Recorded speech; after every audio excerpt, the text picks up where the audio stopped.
పిల్లల్లో పుట్టుకతోటి వచ్చిపడే కొన్ని రకాల అవకరాలు తల్లిదండ్రులకు తీరని వేదనను తెచ్చిపెడుతూ ఉంటాయి. గ్రహణం మొర్రి అలాంటిదే. గ్రహణాన్ని చూడటం వల్ల పిల్లలకు అలాంటి అవకరం వచ్చిందని నమ్ముతారు మనలో చాలామంది.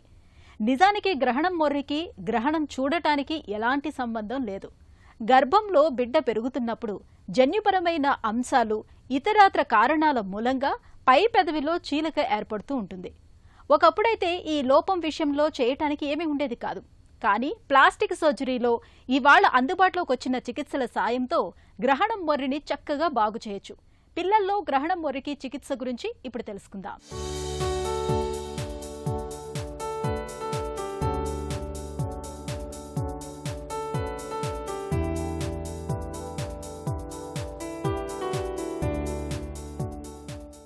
పిల్లల్లో పై పెదవిలో కనిపించే చీలికను గ్రహణం మొర్రి లేదా దొర్రి పెదవి లేదా చీలిక పెదవి అంటారు.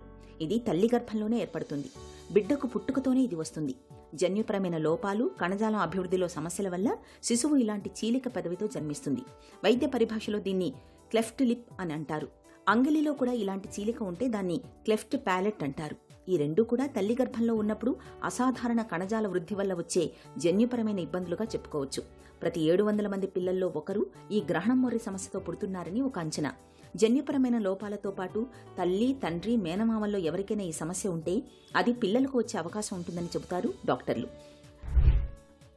క్లెఫ్ట్ లిప్ అనేది చీలిక ఏర్పడటం మన పైన పెదవిలోను చిగురులోను హార్డ్ ప్యాలెట్, సాఫ్ట్ ప్యాలెట్ని చీలిక ఏర్పడటం. దీనికి చాలా కారణాలు ఉంటాయి.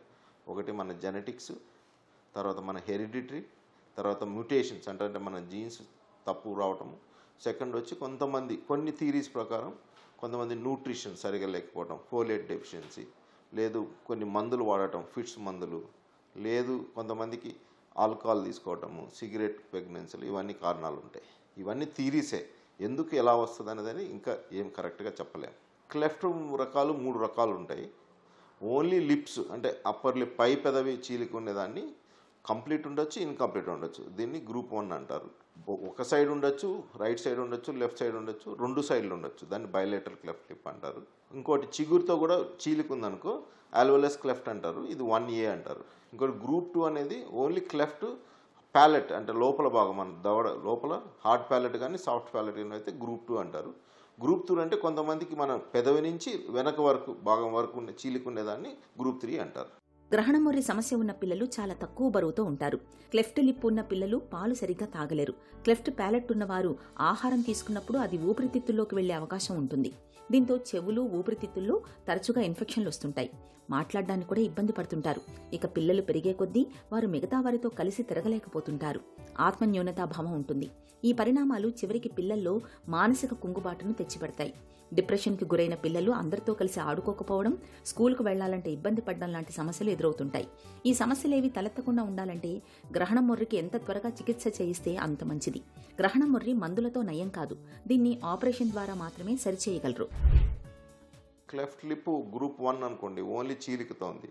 వీటిలో ఏంటంటే మన ఆహారం నోట్లో ఉంచుకుపోవటం, గాలి లేకపోవటం. మనం ఇప్పుడు పెదాలు గట్టిగా బిగించాలనుకోండి, మనకు చుట్టూ కండరం అని ఉంటుంది, ఆర్బిక్యులరిస్ ఓరిస్ అండ్ మజిల్, అది సరిగా ఉండదు వీళ్ళకి, నార్మల్ అటాచ్మెంట్. సో ఇలా గట్టిగా పట్టుకోలేకపోవటం వల్ల మనం ఏం తిన్నా నోట్లోంచి రాకపోవటం, కొన్నిసార్లు కొన్ని పదాలు మనం నోట్లో మాట్లాడతాం పెదవులతో, అవి కూడా సరిగా రాకపోవటం ఉంటాయి. ఇంకోటి గ్రూప్ 2 క్లెఫ్ట్ ప్యాలెట్లు ఏంటంటే మనం తినే ఆహారము మనం వెనక పుష్ చేస్తాం. నాలుక అనేది పైకి పుష్ చేసి స్టమక్కి వెళ్తుంది. ఈ గ్యాప్ ఉండటం వల్ల ముక్కులోంచి బయటకు వచ్చేస్తుంది. కొన్నిసార్లు లంగ్స్లోకి పోవటం కూడా ఉంటుంది. ఇంకోటి మన కొన్ని పదాలు మనం నోటితో మాట్లాడతాం, కొన్ని పదాలు ముక్కుతో మాట్లాడతాం. ఈ క్లెఫ్ట్ ప్యాలెట్ ఉన్న వాళ్ళకి ప్రాబ్లం ఏంటంటే అన్ని ముక్కుతో మాట్లాడినట్టు ఉంటుంది. సో ఈ మాట స్పష్టంగా వచ్చేదానికి ఈ క్లెఫ్ట్ ప్యాలెట్ సర్జరీ చేయించుకోవాలి. గర్భంతో ఉన్నప్పుడు యాంటీనేటల్ స్కాన్ చేసినప్పుడు బిడ్డలో గ్రహణం మొర్రిని గుర్తించవచ్చు. క్లెఫ్ట్ ప్యాలెట్ని మాత్రం గుర్తించలేం. గర్భంలోనే దీన్ని నయం చేయడం సాధ్యం కాదు. కాబట్టి బిడ్డ పుట్టిన 3 నెలల తర్వాత ఆపరేషన్ ద్వారానే దీన్ని సరిచేయాల్సి ఉంటుంది. క్లెఫ్ట్ ప్యాలెట్ అయితే 9 నెలల తర్వాత చేస్తారు. కొందరికి క్లెఫ్ట్ లిప్ మాత్రమే ఉంటుంది, కొందరికి 2 ఉంటాయి. ఇక పిల్లల్లో గ్రహణం మొర్రి లోపానికి ఎంత చిన్న వయసులో చికిత్స చేయిస్తే అంత మంచి ఫలితాలుంటాయి. పై పెదవిపై చీలిక చిన్నగా ఉంటే ఆపరేషన్ చేసినప్పుడు చిన్న గీతలా కనిపించకుండా ఉంటుంది. అదే చీలిక పెద్దదిగా ఉంటే ఒక్కోసారి మొదటి ఆపరేషన్కే పూర్తిగా కాకపోవచ్చు. కానీ రెండోసారి చేస్తే అసలు చేసినట్టు కూడా తెలియదు. అలా చేయగలిగే పద్ధతులు ఇవాళ మనకు అందుబాటులో ఉన్నాయి. చాలా మందిలో ఈ ఆపరేషన్ జరిగినట్లుగా కూడా గుర్తించలేరు. చీలిక కేవలం ఆ పెదవి వరకే ఉందా, లేక డెంటల్ లైన్ కిందికి వెళ్ళిందా, వాళ్లకు పళ్ళు వచ్చేటప్పుడు ఏమైనా ఇబ్బందిగా ఉందా అనే దాన్ని బట్టి ఒక్కోసారి 4-5 దఫాలుగా చికిత్స చేయాల్సి ఉంటుంది. గ్రహణం మరి ఇప్పుడు పెదవి ఇన్వాల్వ్ ఉందనుకోండి, 3 నెలల మధ్యలో 3 నెలల నుంచి 5 తర్వాత ఎప్పుడైనా చేయించుకోవచ్చు. దీనికి రూల్ ఆఫ్ 10 అంటారు. అంటే 10 వారాలు నిండాలి, 10 ఎల్బీ కేజీలు ఉండాలి, అంటే 4.5 to 5 kgs వెయిట్ ఉండాలి, 10 హిమోగ్లోబిన్ 10 పైన ఉండాలి. ఈ 3 కంపల్సరీ ఉంటే సర్జరీ చేసుకోవచ్చు. ఇది పెదవికి. ప్యాలెట్ సర్జరీ 10 నెలల నుంచి 1.5 సంవత్సరాల మధ్యలో ఎప్పుడైనా చేయించుకోవచ్చు.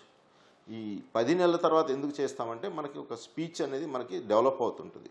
సో ఆ స్పీచ్ ప్రాపర్గా వచ్చేదానికి 10 నెలల నుంచి 1.5 year మధ్యలో ఎప్పుడైనా చేయించుకోవచ్చు. దీనికి అరౌండ్ 8 kgs ఉంటే బెటర్ ఆ 10 నెలల వయసు తర్వాత. పెదవికి మాత్రం 3-4 రకాల టెక్నిక్స్ ఉంటాయి. కొంతమంది మిలాట్స్ టెక్నిక్ వాడతారు, కొంతమంది ట్రయాంగులర్ ర్యాండాల్ టెన్నిస్ రిపేర్ వాడతారు. ప్యాలెట్కి కూడా చాలా సర్జరీస్ ఉంటాయి. ఎంత లెంత్ దాన్ని బట్టి ఉంటుంది. సేమ్ టైం కూడా చిగురికి కొద్దిగా యాంటీరియర్ ప్యాలెట్ అంటారు, అది కూడా రిపేర్ చేస్తారు. కొంతమంది లిప్స్తో పాటు చేస్తారు, కొంతమంది 2 స్టేజ్లో కూడా చేస్తారు. చికిత్స తర్వాత సమస్య ఏముండదండి. అప్పర్ లిప్ కొద్దిగా స్కార్ లాగా ఉంటుంది, ఒక గీత లాగా ఉంటుంది. మన ముక్కు నుంచి పేద వరకు చిన్న గీత లాగా ఉంటుంది. లోపల మీకు అసలు సర్జరీ చేసినట్టు ఏం కనపడదు. పిల్లల్లో పై పెదవిలో చీలికను తెచ్చిపెట్టే గ్రహణం మొర్రికి ఆపరేషన్ తర్వాత స్పీచ్ థెరపీ, బిహేవియర్ థెరపీ ఇవ్వాల్సి ఉంటుంది. అలాగే దంతాలు వచ్చేటప్పుడు వాటిలో ఏమైనా సమస్యలు ఉన్నాయా అన్నది కూడా గమనించుకోవాలి. గ్రహణం మొర్రి లోపాలతో పుట్టిన పిల్లలకు గుండె జబ్బులు కూడా ఉండే అవకాశం ఉంటుంది. కాబట్టి గుండెకు సంబంధించిన పరీక్షల్ని తప్పనిసరిగా చేయించాలి. ఇక గ్రహణం మొర్రి రాకుండా నివారించుకోవటం అనేది మన చేతుల్లో లేదు. గర్భం ధరించినప్పటి నుంచి మంచి పోషకాహారం, సానుకూల ఆలోచనలు, ఒత్తిడికి లోను కాకుండా ఉండడం, వ్యాయామం చేయడం, ధూమపానం, మద్యపాన అలవాట్లకు దూరంగా ఉండడం వల్ల గ్రహణం మొర్రి వంటి లోపాలు వచ్చే అవకాశాన్ని కొంతమేరకు తగ్గించుకోవచ్చు.